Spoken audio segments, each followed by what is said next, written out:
So in the last few games, there's been a glaring tactical issue in United's defensive system that Ten Hag has yet to fix. And in this video, I'm going to explain why going to a back five, at least in the middle and defensive third, could actually help solve this. Specifically looking at how not only Casemiro could be the key to doing this, but how Ten Hag actually did deploy this in the game against Wolves. But what exactly is this tactical issue? Well, if you watch my analysis videos of the games against Aston Villa and Luton, both of which will be linked in the description, you'll see that there was a constant problem with players finding space in the left-sided half space between Dalot and Mainoo, meaning that Dalot was constantly in 2v1 situations. Against Aston Villa, it was Jacob Ramsey who was constantly moving into this space, and against Luton, the goal that United conceded actually came from this space as well, with Tahith Chong dropping into this half space, which led to the goal that Colton Morris scored. And this comes from the defensive shape that Ten Hag's using. He uses a 4-1-4-1, with Kobbie Mainoo and Bruno Fernandes pushing up tight onto the opposition's double pivot, whilst Casemiro sits behind. But the issue is that because a lot of sides that United are facing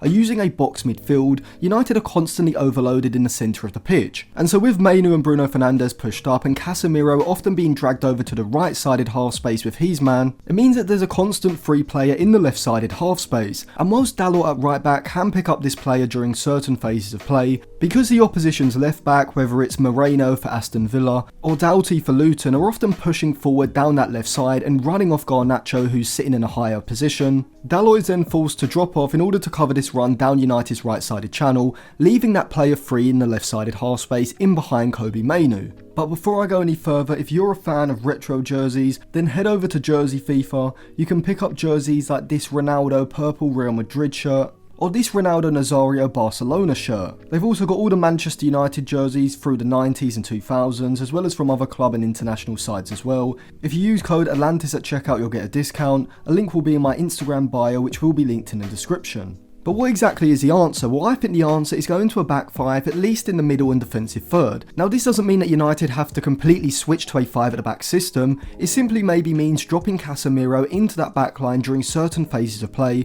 as we saw against Wolves. But why exactly am I such a big fan of the five at the back defensive shape in the middle and defensive thirds? Well, two teams I think use this defensive shape excellently, but also slightly differently, are Bayer Leverkusen and Inter Milan. Now, Inter Milan under Inzaghi use a 5-3-2 defensive shape, while Xabi Alonso's Bayer Leverkusen use a 5-2-3. But the premise is the same for both, as by using a five at the back, not only can the wing backs hold wider positions with the opposition's wingers, but because most sides around Europe are using essentially a front five with a centre forward and two players sitting in the half space, using a back five allows you to go man for man, and crucially, rather than one of the players in the midfield line having to constantly look over his shoulder and having to be aware of when to drop off and cover this player in the half space, with a back five, rather than the player being behind the centre backs, the game is completely in front of them, and so it just makes it easier for them to push out and pressurise the players in these spaces. And we saw Inter Milan do it very well against Juventus, going man for man with their back five against Juventus's front five, with Bayer Leverkusen also doing this incredibly effectively against Bayern Munich, with the two wing backs in the back five able to pick up Bayern's two wide players, the centre back Jonathan Tah able to pick up Bayern's centre forward, which for the most part was Harry Kane, and most importantly, to stop in the space being created in the half space, the two wide centre backs could push out onto Sane and Musiala, with Hincapié doing this on the left and Tapsoba doing this on the right. And so whereas United are constantly getting overloaded with their back five against the opposition's front five, by using a five at the back system, United would be man for man, and it would just make things a lot more simpler,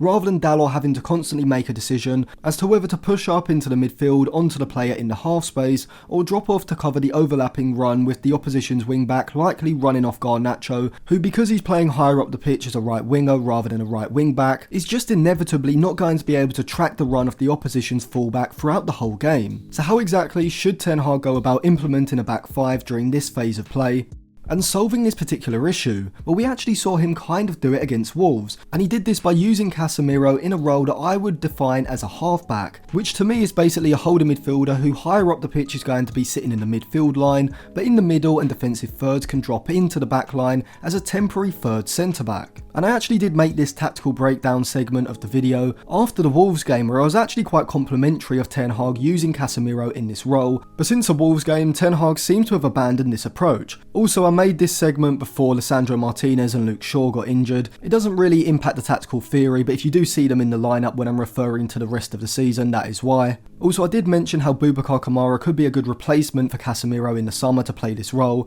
but he's since picked up a long-term injury, and so at the end of the video I'm going to be suggesting another player who could be signed instead of Kamara to play this role. So when the opposition have the ball in the middle third, using a narrow 4-4-2 shape just makes sense. Using a double pivot of Casemiro and Mainu, with Garnacho and Rashford sitting very narrow tight to them, with Bruno Fernandes and Højlund sitting just in front of them blocking the passing lanes into the opposition's central midfielders, is probably going to be the most effective defensive shape at reducing the space between the lines, basically forcing the opposition into wider positions where their play can be more predictable, and it's just going to be easier for United to defend from this sort of position. That's why we see Unai Emery at Aston Villa, as well as both Guardiola and Jurgen Klopp now using this narrow 4-4-2 shape in the middle third, with the front two sitting very tight to the midfield line, as this defensive shape alongside maybe a 4-5-1 as well just gives you maximum bodies in central positions. And really, depending on the opposition, United could vary from a 4-4-2 defensive shape in the middle third to also a 4-5-1 as well. But in this video we're specifically looking at the defensive third, and this is where the issue comes in. So most sides, certainly in the Premier League, are going to use what is essentially a front five, with two players in the half space and a centre forward as well as two wingers keeping the width. And so the issue you have is that you're going to be outnumbered in the defensive third along your back line if you are using a back four, because in order to avoid the opposition having an overload in central positions, one of your fullbacks is going to have to sit a lot narrower to the centre back on their inside in order to pick up one of these players, and that's going to leave space on the outside for the opposition's winger. And usually you'd probably go into a back five anyway, because you'd expect the winger on that side, in this example it's Garnacho, to track back and basically stop the overload on the far side. But in this type of situation, I have the same reasoning as Ten Hag. Why would you drop one of the wingers into the back line when you could just simply drop the defensive midfielder Casemiro into the back line into a central position, and then allow both of your fullbacks to sit slightly wider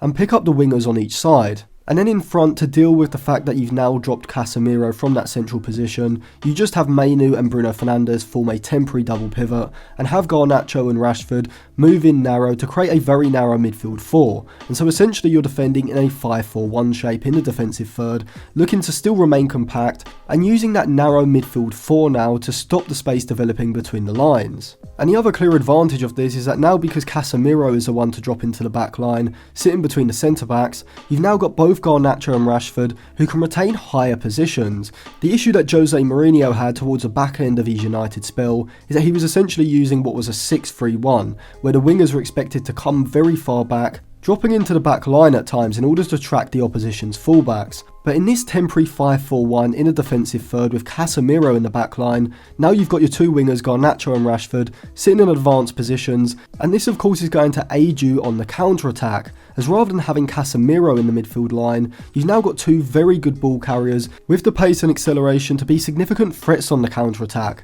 And so overall, dropping Casemiro into the back line not only solves defensive issues, but it's actually also going to make United's counter-attack a lot more potent. And so I do have to give Ten Hag credit, because this is probably the perfect way of dealing with this sort of issue. But I would also argue it suits Casemiro a lot more than playing a holding midfield role in a defensive third. If we look back to the start of the season, particularly the goal that United conceded against Brighton, I think it was Danny Welbeck who scored, you see him run off of Casemiro, and this is because Casemiro at this age, he doesn't have the athleticism, but he doesn't really have the spatial awareness in these defensive midfield positions to pick up late runners into the box. And so by dropping him into the back line, you solve this issue because the game's essentially in front of him. The only players he has to worry about running in behind him are players who are going to be running in behind the back line, because he's essentially playing as a temporary centre back. He doesn't have to worry about tracking runners into the box, he can instead focus on his positioning, and as we saw against Wolves 2 times around the 60th minute, he's very good at doing this from crossing positions. And so this is why dropping Casemiro between Varane and Lisandro Martinez will firstly allow both Varane and Lisandro Martinez to go man-to-man on their players, allowing Casemiro to pick up the striker in that central position. But he could also drop into a slightly wider position as well if Lisandro Martinez finds himself central. Casemiro can drop between Shaw and Lisandro Martinez, and this of course can alternate depending on the phase of play. But whatever way you look at it, Casemiro is becoming a third centre-back, and this is going to allow both Shaw and Dalot to retain wider positions and basically deal with their wingers rather than having to tuck in narrow. And so in Ten Hag's 4-3-3, Casemiro isn't really playing as a conventional holding midfielder. He's playing kind of similar to how Louis van Gaal deployed Frank Rijkaard back in the early 1990s. I would call it the half-back role, where you're kind of half as a centre-back but also half as a defensive midfielder. And I actually spoke about this in the Boubacar Kamara analysis video, which will be linked in the description, where I talked about how he can fill in, and he does it for Aston Villa. We often see Kamara drop into Villa's backline and create a back five at times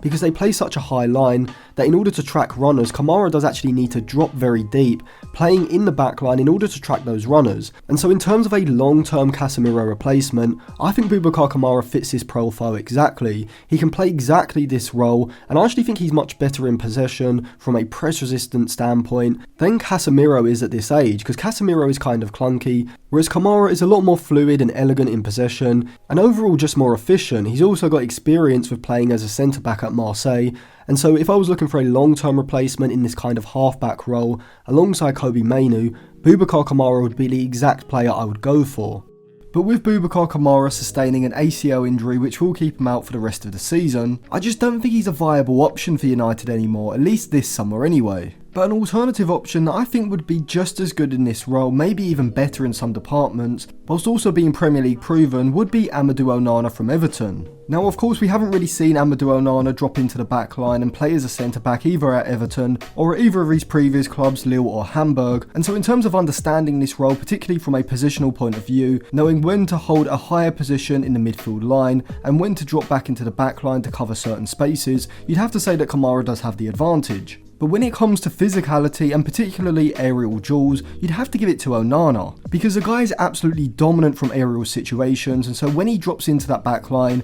be it between the two centre-backs or between one of the centre-backs and the full-backs, he's going to be an immense asset to have in the United box from crossing situations. Now I'm not going to go into too much depth in this video analysing Onana at United, be it in central midfield or dropping into the centre-back position during certain phases of play, because I'll leave that for a separate video where I'll also look at the impact of Aurelien Tchouameni dropping into that centre-back position at Real Madrid and what this could mean for the development of the centre-back role for the rest of the decade. So if you do want to see that video and you like this video, make sure you subscribe to the channel and click the bell so you do get notified when it comes out. You can also check out some of my other videos as well as my Patreon linked in the description.